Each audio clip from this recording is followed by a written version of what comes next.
Good morning, students. Our today's topic is body movement.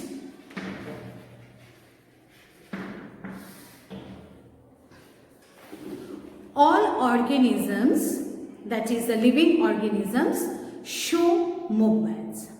So we observe many movements in our body. We chew, we grind the food by moving our jaws and teeth. Then our heart contracts and expands to circulate the blood to all parts of the body. And we see that the objects around us by moving our eyeballs. So what we can say, the change in the position of any part of the body with respect to its axis is called the movement. Now, there are two types of living organisms, plants and the animals. Plants also show the movement. For example, the leaves of the touch-me-not plant, that means always fold up when we touch them. Then again we see the flowers of daisy plant, they close at night. So that is why we can say the plants, though they are fixed in one place, but they move their parts, they move their body parts. So this movement is necessary for survival of all the living organisms, maybe the plants or the animals. Now in case of the animals, the whole body of the animals move from one place to the another place.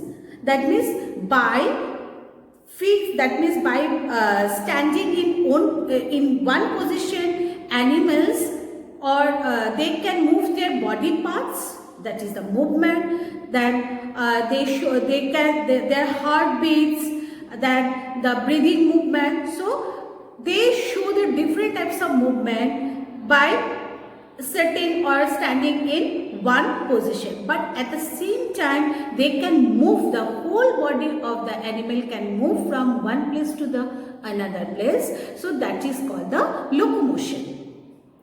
But plants, they cannot show the locomotion because the whole plant body cannot move from one place to the another place. So this is called the locomotion. So why locomotion is important for the animals?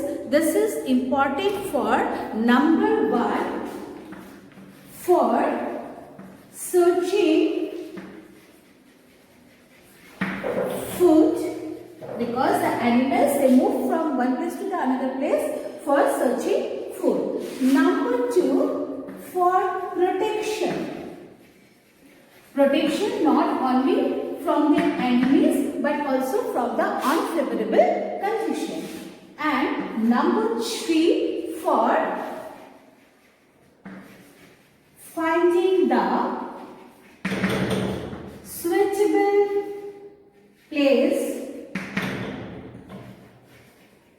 to reproduce, that means to give birth their babies by laying eggs or by giving birth to the babies directly. So for these three reasons, the animals, they move from one place to the another place. So that is the locomotion. Now you see the human body is made up of 206 bones. So all the 206 bones join together to form a framework which is known as skeleton. So the skeletal system is, or we can say the skeleton of the human body is made up of 206 bones, and it gives the shape and support to the body along with the cartilage. Now what is cartilage? Cartilage is a tough elastic tissue which are found in some of the body parts, for example our upper ear. So which we can bend.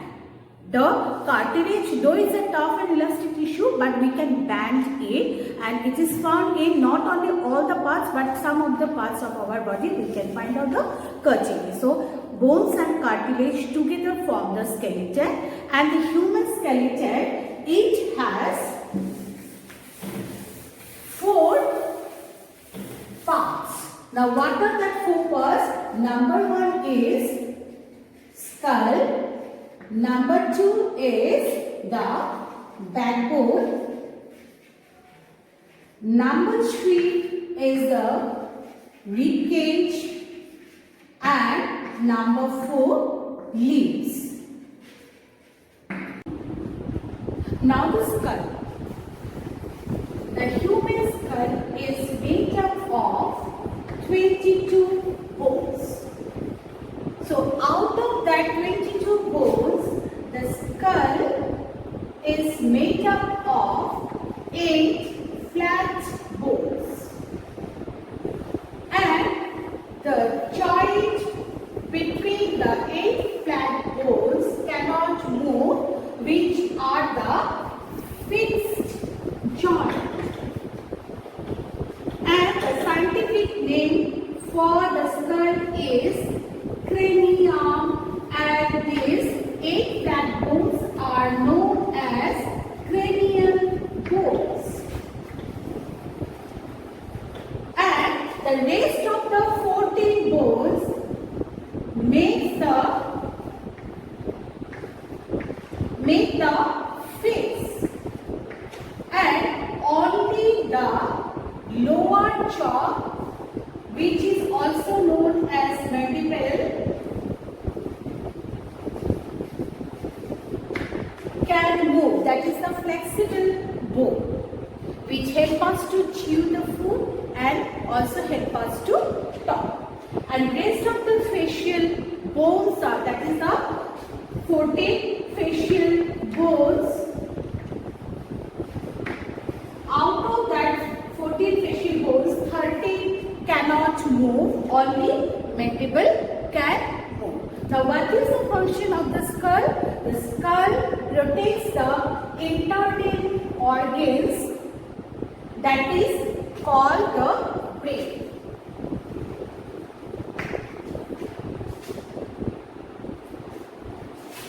So I think it's clear to you all. Now 33 small bones, which are known as vertebrae, make the backbone. Though the 33 vertebrae make the backbone, it is also known as vertebral column. And the function of the vertebral column is to protect the internal organ, that is the spine.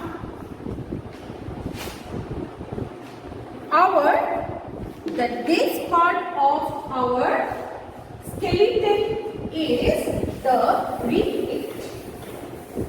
The rib cage is made up of 12 pairs of long and curved bones. So 12 pair means total 24 bones. So in case of rib cage, the rib cage is each and every pair, the first, that each and every pair of first 10 pairs. So the first 10 pairs of the ribs get attached to the vertebral column at the back, and the sternum, that is the long chest bone, sternum in the front. But the last two pairs are attached to the vertebral column, but not the not with the sternum or the chest bone. So these two are known as floating ribs. Each long curved bone is known as rib. So what we can say here, the first 10 pair of ribs, they are attached to the vertebral column at the back and sternum or the chest bone in the front. And the last two pairs, which are known as floating ribs, are attached to the vertebral column at the back but not attached to the chest bone in the front, form a cage-like structure which protects the internal organs, heart and the lungs, and also help us in breathing. Help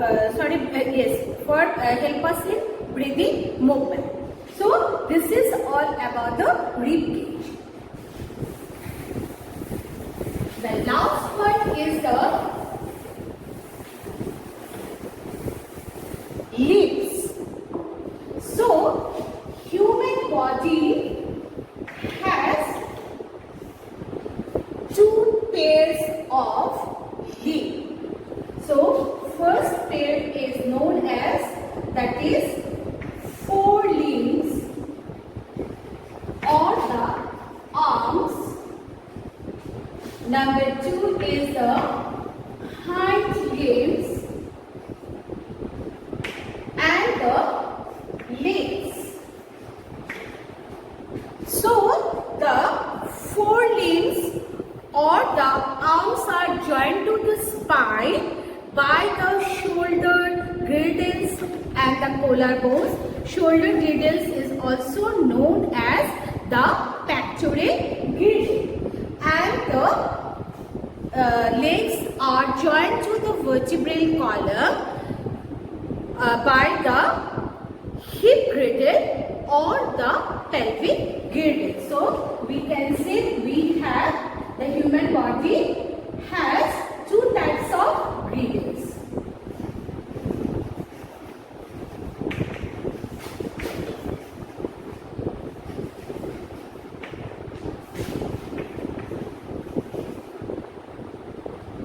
Pelvic and pectoral. So these pelvic girdles are also known as hip girdle, and pectoral girdle is also known as the shoulder girdle. Now if we see the structure of the human arm, the upper arm is made up of a long bone which is known as humerus, and the lower arm is made up of two long bones which are known as radius and ulna. Then if you see the hand, then we can see the hand and the fingers are made up of a number of small bones. Now if we see the leg, it has also the similar structure like the arm.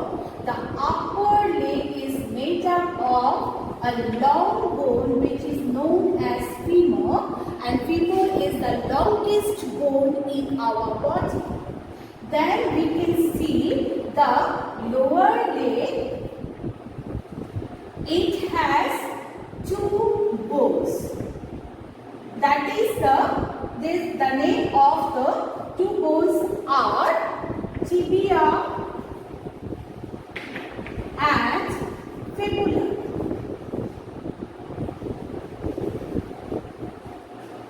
Then we can see the foot and the fingers, that is the toes. Foot and toes are also made up of a number of small bones which are known as carpels.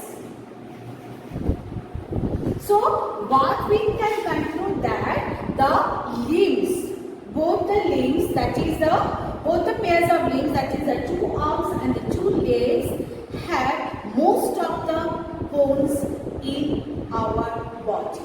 So this is all about the skeleton.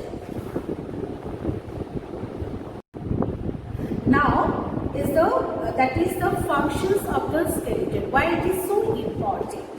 Number one functions.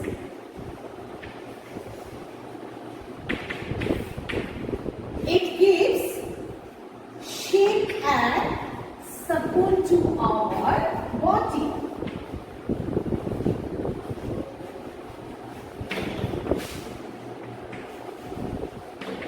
Number two function is it protects that is the skeleton protects the internal organs of our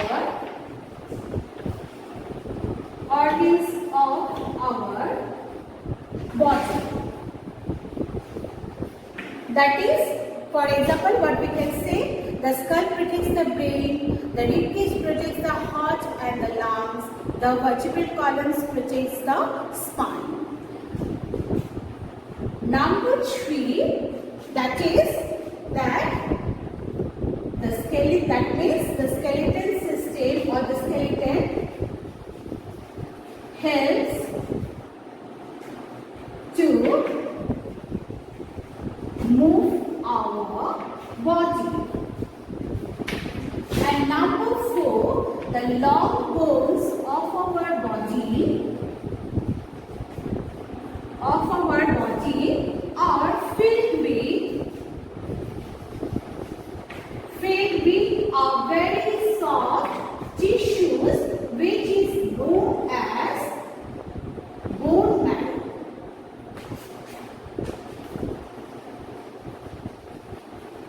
And why the bone marrow is so important? Because the red and white blood cells are made inside the bone marrow. So these are the functions of the skeleton, human skeleton. Why the human skeleton is